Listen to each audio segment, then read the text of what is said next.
एक राज्य में एक रिवाज था। राज्य में राजा की नियुक्ति सिर्फ 5 साल के लिए ही होती थी। राजा के गद्दी संभालने के 5 साल बाद नए राजा का चुनाव होता था। पुराने राजा को राज्य की नदी के उस पार जंगल में भेज दिया जाता। नए राजा का दिल से स्वागत सत्कार किया जाता और दूसरे को जंगल में विदा कर दिया जाता। पुराना राजा जंगल में 2-4 दिन डरा डरा सा सहमा हुआ घूमता, बाद में किसी जंगली जानवरों का शिकार हो जाता। में नए राजा की नियुक्ति की भी अजीब प्रथा थी। गांव के सभी लोग उस दिन इकट्ठे होते और हाथी की सूंड में फूलों का हार थमा देते कि जिसे उस हार को पहनाता वह शख्स अगले 5 साल तक जंगल का राजा चुन लिया जाता। पद मिलने के बाद राजा बना शख्स फूला नहीं समाता और अगले 5 साल तक जमकर भोग विलास करता। इतनी भव्यता और ऐशो आराम के बाद जब 5 साल बाद उसे जंगल जाने के लिए भेजा जाता तो वह जाने के लिए तैयार नहीं होता, लेकिन परंपरा के मुताबिक उसे जबरदस्ती रस्सी से बांधकर, घसीटकर, मारकर, पीटकर खूंखार जानवरों से भरे जंगल में छोड़ दिया जाता। सालों से चली आ रही इस परंपरा के मुताबिक एक राजा का 5 साल का राजकाज खत्म हुआ। राजपाट के आखिरी दिन उसे पकड़ने के लिए सिपाही आए।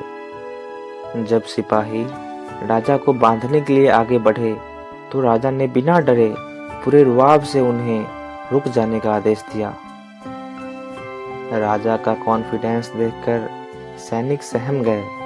सैनिक कुछ कहते उससे पहले ही राजा ने कहा कि वो एक राजा है और राजा की तरह ही ठाठ बाट से वो घने जंगलों में जाएगा।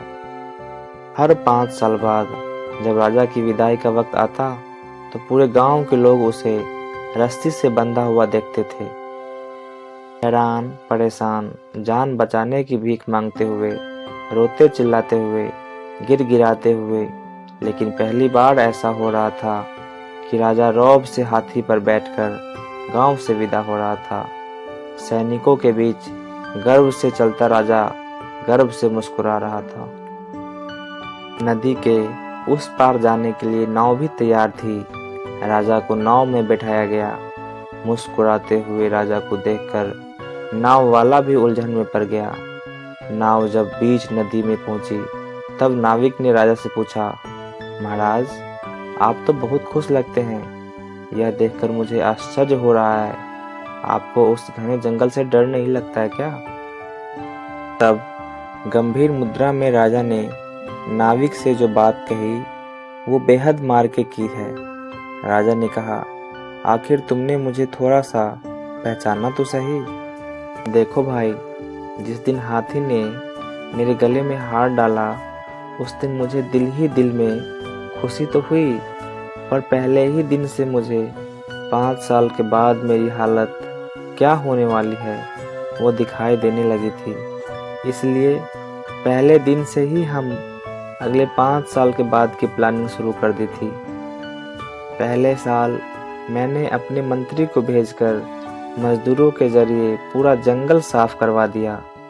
दूसरे साल नए राज्य के निर्माण का आदेश दिया और राजमिस्त्री को वहां भेज दिया। उन्होंने मेरे लिए बेहतरीन महल तैयार कर दिया। गांव के लोगों के लिए भी नए घर मैंने वहां पर बनवाए। तीसरे साल नगर के अच्छे और ज्ञानी लोगों को 100 परिवार वहां रहने के लिए भेजा। चौथे साल लोगों को कारोबार करने के लिए वहां भेजकर कारखाने लगवाए। आज 5 साल खत्म हो चुके हैं। मेरा नया नगर भी बनकर तैयार है। आज एक राज्य ने मुझे विदा किया तो दूसरा राज्य मेरे स्वागत के लिए तैयार है। राज्य में परंपरा के मुताबिक राजा आए, 5 साल तक ऐशो आराम में डूबे रहे, पर भविष्य के बारे में कभी नहीं सोचा। अंत में दुख भोगते हुए, दुनिया पर दोष मढ़ते हुए दुनिया से विदा हो गए। ये कहानी कंपटीशन की तैयारी करने वाले हर छात्र पर बिल्कुल फिट बैठती है।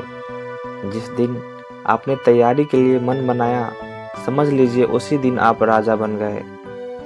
लेकिन अस्थायी तौर पर, क्योंकि जब तक आप सेलेक्ट नहीं होंगे, आप राजसी ठाट बाट के हकदार नहीं होंगे। आपको तैयारी के दौरान कोई कष्ट ना हो, इसके लिए आपके माँ बाप ने पेट काट कर आपको पढ़ने का मौका दिया है। ये आपके हाथ है कि आप माँ बाप से मिले पैसों का इस्तेमाल कैसे करते हैं। दूसरे छात्रों की तरह तैयारी के दौरान घर से मिले पैसों को ऐशो आराम, दोस्ती यारी और फालतू की कोचिंग पर उड़ाते हैं, या फिर प्लानिंग करके भविष्य की तैयारी करते हैं। कंपटीशन की तैयारी के दौरान अगर ऐशो आराम की ज़िंदगी जीने और दूसरे की तरह बिना किसी प्लानिंग के तैयारी करेंगे तो लाखों लोगों की तरफ असफल होकर डिप्रेशन में चले जाएंगे। वक्त रहते होश में आ जाइए। समय बीतने में समय नहीं लगता, लेकिन अगर सही रणनीति और टाइम मैनेजमेंट के साथ आगे बढ़ेंगे तो बुद्धिमान राजा की तरह जिंदगी भर राज करेंगे।